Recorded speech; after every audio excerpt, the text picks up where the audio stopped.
नमस्कार दोस्तों, मेरा नाम अंकुश निर्मल।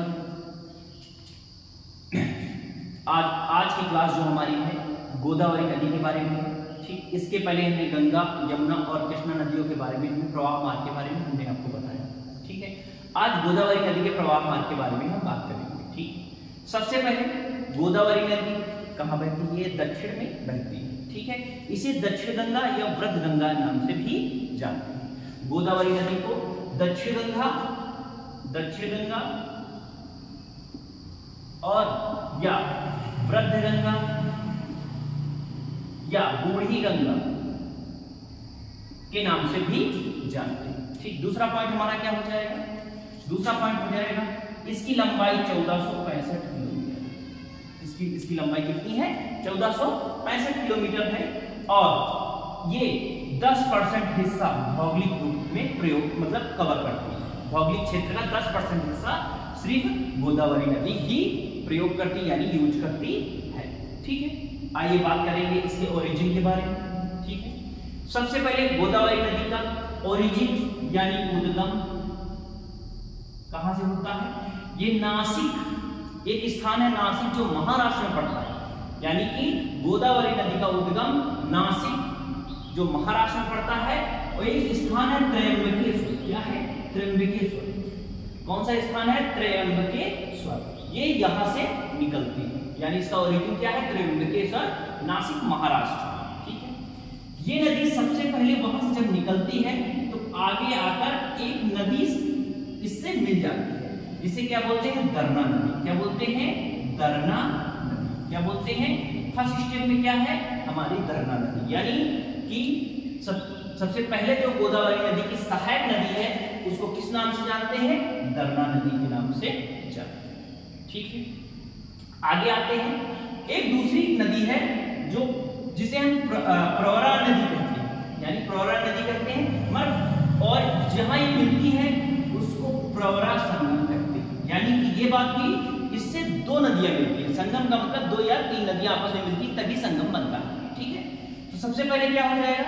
प्रवरा नदी और मूला नदी, ये दोनों आपस में जब मिलती हैं तो उसको प्रवरा संगम कहते हैं। यानी कि इसकी दूसरी जो सहायक नदी क्या हो जाएगी? प्रवरा नदी। ठीक है, ये दोनों नदियां कहां पर आके मिलती हैं? प्रवरा संगम में आके मिलती हैं। ठीक है, ये अभी महाराष्ट्र नासिक की ही महाराष्ट्र में ही मिल रही है। ठीक है, आगे चलते हैं।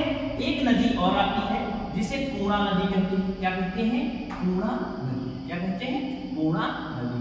ये कहां पर पड़ती है? एमपी बैतूल। एक स्थान है बैतूल जो एमपी यानी मध्य प्रदेश में पड़ता है और ये कहां पर आके मिलती है? ये गोदावरी नदी पर आके मिलती है। और किस जिले में आके मिलती है? परभणी जिला।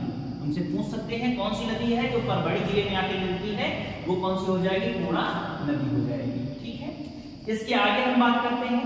एक नदी और है जिसे हम मंजीरा नदी के नाम से जानते हैं। कौन सी नदी है? मंजीरा नदी। ये नदी बालाघाट पहाड़ी से होकर निकलती है। कहां से निकलती है? बालाघाट पहाड़ी से होकर निकलती है, जो अहमदनगर में पड़ता है। कहां पर पड़ता है? अहमदनगर में पड़ता है। और ये नदी मंजीरा नदी जो है ये आके गोदावरी नदी में मिल जाती है। और कहां पर मिलती है? ये मिलती है निजामाबाद के पास। कहां पर मिलती है? निजामाबाद के पास। यानी कि हमारी जो दूसरी नदी, तीसरी नदी हमारी, चौथी नदी क्या हो जाएगी? ये तीसरी हो जाएगी, ये दूसरी हो जाएगी और ये चौथी नदी हो जाएगी, जिसे मंजीरा नदी के नाम से जानते हैं। ठीक है, आगे हम बात करेंगे। ये नदी जब आगे जाती है, एक स्थान है कालेश्वरम। ये कहां पर पड़ता है? तेलंगाना। कहां पर पड़ता है?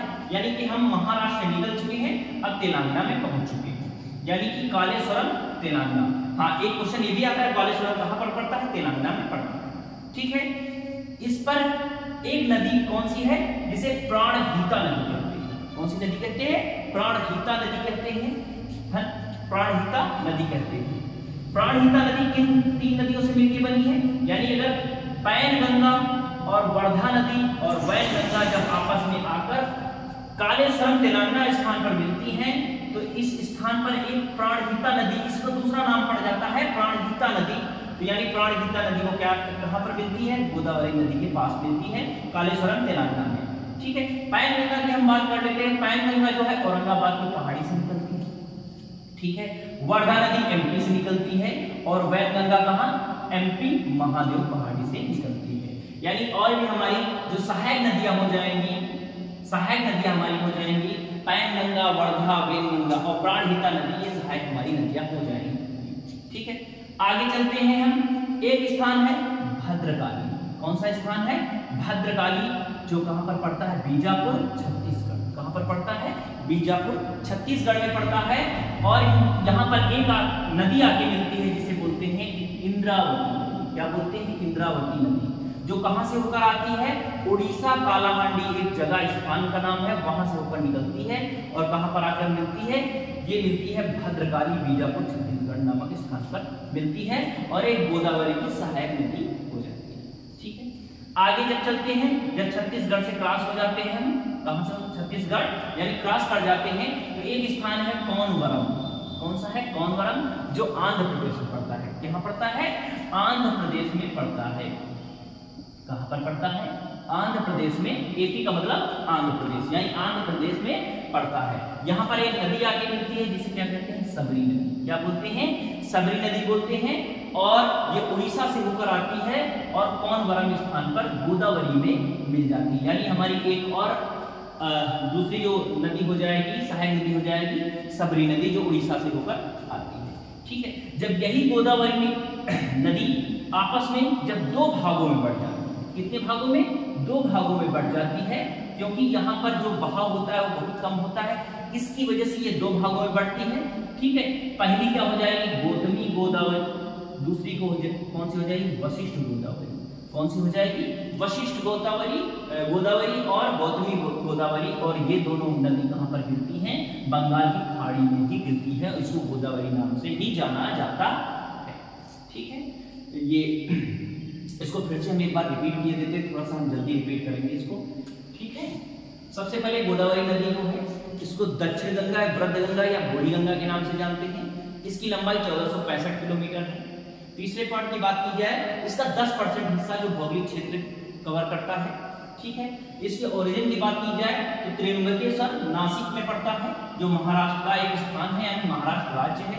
ठीक है, और यहाँ से जब नदी ये निकलती है, सबसे पहले दरना नदी पड़ती है। कौन सी नदी पड़ती है, दरना नदी पड़ती है। फिर उसके बाद दो नदी आपस में मिलकर एक संगम बनाती है, इसे प्रवरा संगम कहते हैं। प्रवरा नदी और मूला नदी आपस में मिलकर एक प्रवरा संगम बनाती है। ठीक, और ये कहां पर पड़ता है, महाराष्ट्र में ही पड़ता है।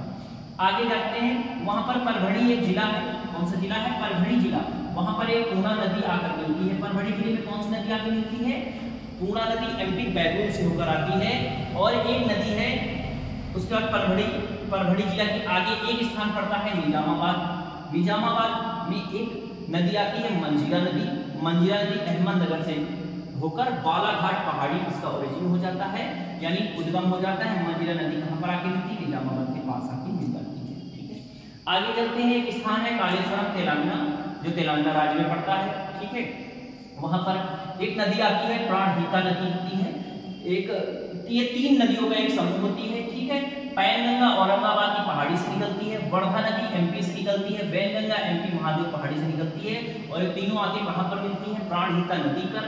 प्राणहिता नदी कहां पर, कालेश्वरम तेलंगाना में मिलती है। ठीक, आगे जब चलते हैं, एक स्थान है भद्रकाली बीजापुर छत्तीसगढ़। भद्रकाली बीजापुर छत्तीसगढ़, वहां पर एक नदी आके मिलती है, जिसे इंद्रावती नदी कहते हैं, जो उड़ीसा कालाहांडी से होकर निकलती है और कहां पर आती है, भद्रकाली बीजापुर छत्तीसगढ़ में आके मिलती है। ठीक, इसके जस्ट आगे जाते हैं, एक स्थान है कौनवरम, आंध्र प्रदेश है। वहां पर एक नदी आके मिलती है, इसे सबरी नदी कहते हैं। क्या बोलते हैं, सबरी नदी, जो उड़ीसा में पड़ती है। कहां पर पड़ती है, उड़ीसा में पड़ती है। ठीक है, फिर उसके बाद जब आगे चलते हैं तो यही नदी 2 भागों में बढ़ जाती है, इसे गौतमी गोदावरी और वशिष्ठ गोदावरी कहते हैं। और ये दोनों नदियां कहां पर आके मिलती है, बंगाल की खाड़ी में आकर मिलती है। यानी इसका ओरिजिन क्या हो जाएगा, त्र्यंबकेश्वर, और अंतिम जो बिंदु होगा वो क्या होगा, बंगाल की खाड़ी होगी। ठीक है, आप लोगों को अगर ये क्लास अच्छी लगी हो, अगर आपको कुछ भी इसमें दिक्कत है तो आप कमेंट भी कर सकते हैं हमको। ठीक है, और प्लीज आप इसे लाइक करिए, सब्सक्राइब करिए और कमेंट जरूर करिए। आप हमको बताइए इसमें कौन कौन से और भी वीडियो डाले जाएं जो आपके लिए सुविधाजनक हो। ठीक है, और इसमें और भी आप लोगों को अगर कोई दिक्कत हो तो कमेंट कर सकते हैं कि ना सर और भी इस तरह की वीडियो आप बनाइए, ठीक है, हम जरूर बनाएंगे। तो हमने गोदावरी नदी की बात की, कृष्णा नदी की बात की, ठीक है, और गंगा यमुना, इन 4 नदियों के प्रवाह मार्ग के बारे में हमने बात की। इसके बाद हम एक सिंधु नदी, सिंधु नदी के बारे में भी बात करेंगे, ठीक है, जो हमारे कहाँ पर पड़ती है, उत्तर में पड़ती है, ठीक है। धन्यवाद।